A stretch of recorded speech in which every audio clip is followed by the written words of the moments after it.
Este año ha sido un año de retos, aprendizajes y mucha resiliencia. Somos Cami y Vero y esto es Entre dos psicólogas.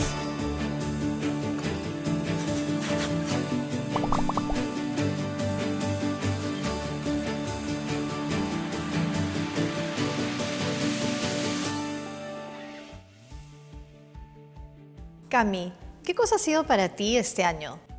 Me acuerdo clarito cuando comenzó el año que recién Brian me había pedido matrimonio y comencé con mi foto así, 2020. Me acuerdo. Ya, eres mi favorito, ¿no? Como que casi que yo visualizaba el mejor año. Habían viajes planeados, habían retos, el matrimonio en sí, retos personales, ¿no? Y a medida que de la nada llegó marzo, balde de agua fría. ¡Pum! ¿Qué pasó?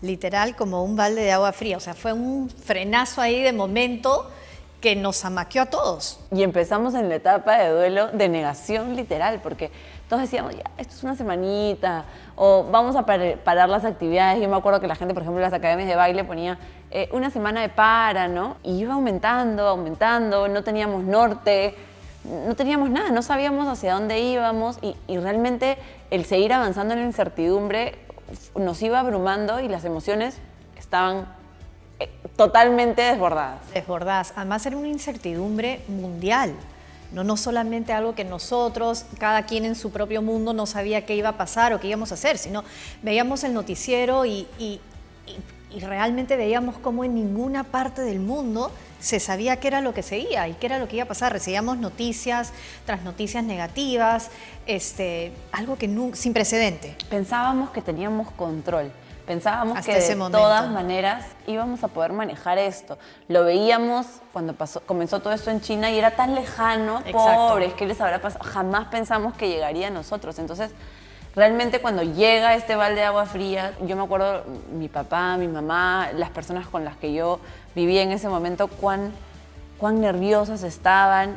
Y creo que la principal base era, ¿qué está pasando? La inseguridad. ¿Cómo puedo realmente cambiar esto? Y no puedo. La inseguridad, la falta de control. Acuérdate, repasando un poco los temas psicológicos que hemos hablado, la ansiedad se dispara en la medida que uno piensa o siente que no tiene control. Y estábamos viviendo una situación en la que efectivamente habíamos perdido o podíamos controlar muy pocas cosas. Y eso corresponde a las emociones desbordadas que estabas diciendo, porque al no tener control, ¿qué pasó con la ansiedad? Se disparó y realmente nos demoramos mucho o bastante en poder encontrar una forma de irnos adaptando a la realidad que nos estaba tocando vivir.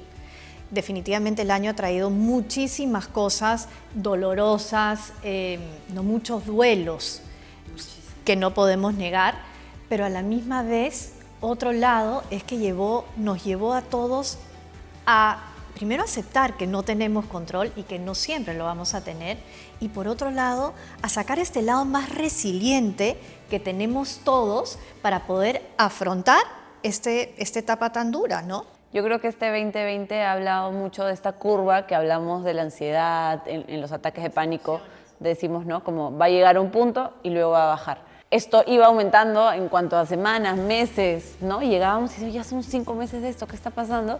Pero luego, cuando ya llegamos a donde pensamos que ya no podíamos más, que de verdad esto era insoportable, que no lo podíamos aguantar, la calma, y no sé si la calma como que empezó a pasar el virus como tal a la pandemia, sino más el poder aceptar que esta es la realidad a la que nos tocaba adaptarnos hoy y que teníamos que empezar a reinventarnos o adaptarnos. Claro. Porque si nos paralizábamos, los que nos quedábamos estancados éramos nosotros claro, mismos. O sea, aceptar. Esto, hay aspectos que yo no puedo controlar, pero vamos a enfocarnos en lo que sí podemos controlar. A ver, se me cerró este negocio, se me cerró esta oportunidad, pero ¿por dónde puedo ir? Y eso ha llevado, por ejemplo, en mi caso, a que yo esté aquí, sentada junto a ti, con el chino, frente a las cámaras, que es algo que yo nunca me hubiera imaginado que iba a ser. A mí no me gustan las cámaras, por más que tú digas lo contrario, no me gustan las cámaras. Sin embargo, fue algo que salió de toda esta etapa.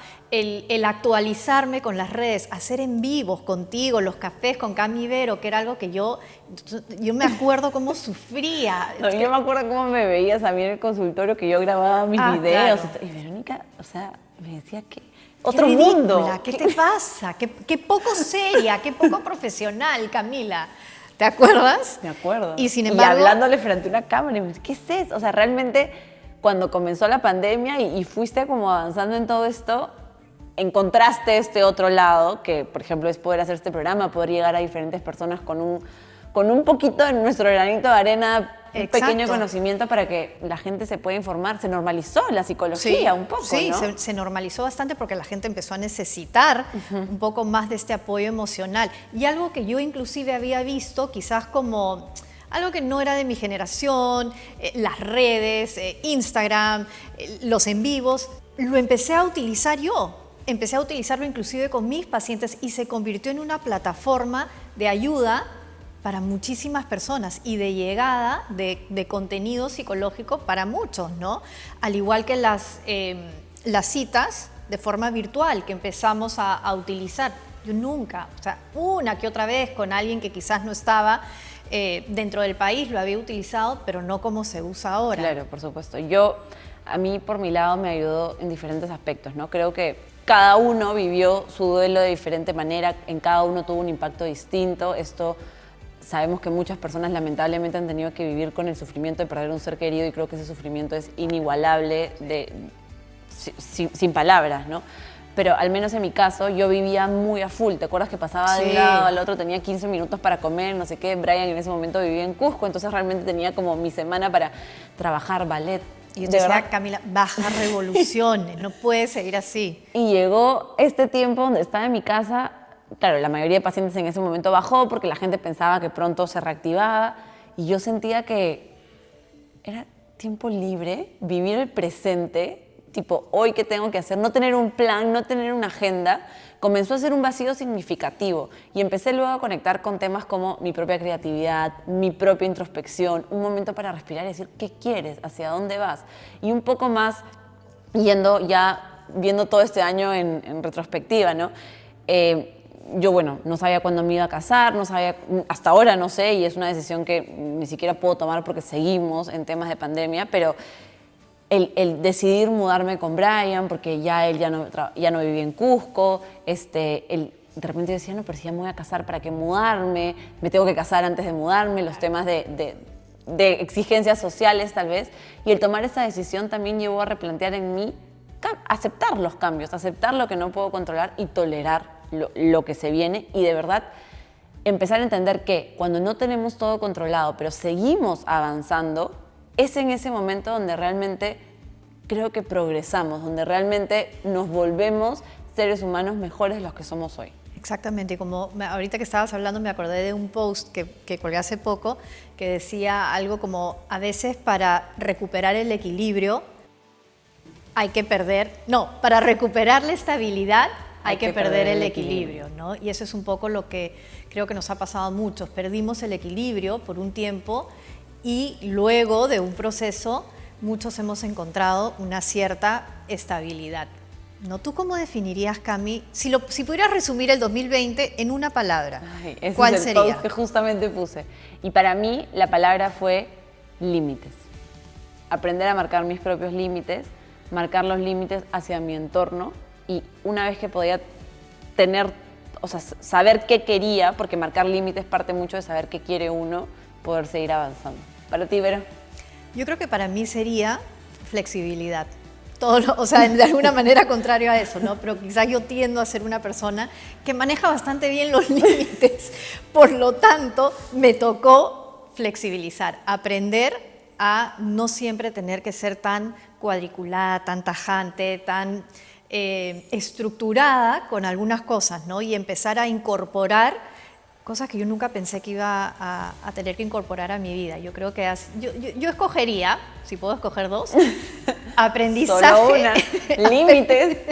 Aprendizaje y flexibilidad serían mis dos palabras para el 2020. Creo que aprendizaje es una palabra que a todos de alguna manera nos involucra. Todos hemos tenido que a la fuerza aprender algo en estos momentos. Quizás tú una cosa y yo otra cosa, y a tu límites yo flexibilidad, pero finalmente es aprendizaje. Y creo que lo más importante de este año es que tenemos que saber que frente a cualquier adversidad sí vamos a poder salir adelante. Cuesta, fue difícil, nunca pensamos vivirlo, la tolerancia a la frustración en estos momentos es sumamente intensa, pero sí podemos seguir avanzando, porque si vemos hacia atrás ese marzo, esa fecha en marzo donde todos veíamos el noticiero y no podíamos creerlo, a hoy realmente hemos crecido, creo, como personas, como seres humanos muchísimo. Y como siempre decimos, de toda situación se puede sacar un aprendizaje. Este 2021 deseo que tu voz sea escuchada. Acuérdate que tienes un mensaje, tienes algo que decir, exprésate, comunica. No permitas que otros silencien esa voz que tienes. Este 2021 también te deseo que marques tus límites, que trabajes la tolerancia a la frustración, porque acuérdate que la felicidad no es no tener problemas, la felicidad es poder enfrentarlos, tener las herramientas para poder lidiar con ellos. Este es el último capítulo del 2020. Síganos en todas nuestras redes como @entre2psicólogas. Y gracias por siempre estar. Somos Cami y Vero. Y esto es Entre Dos Psicólogas.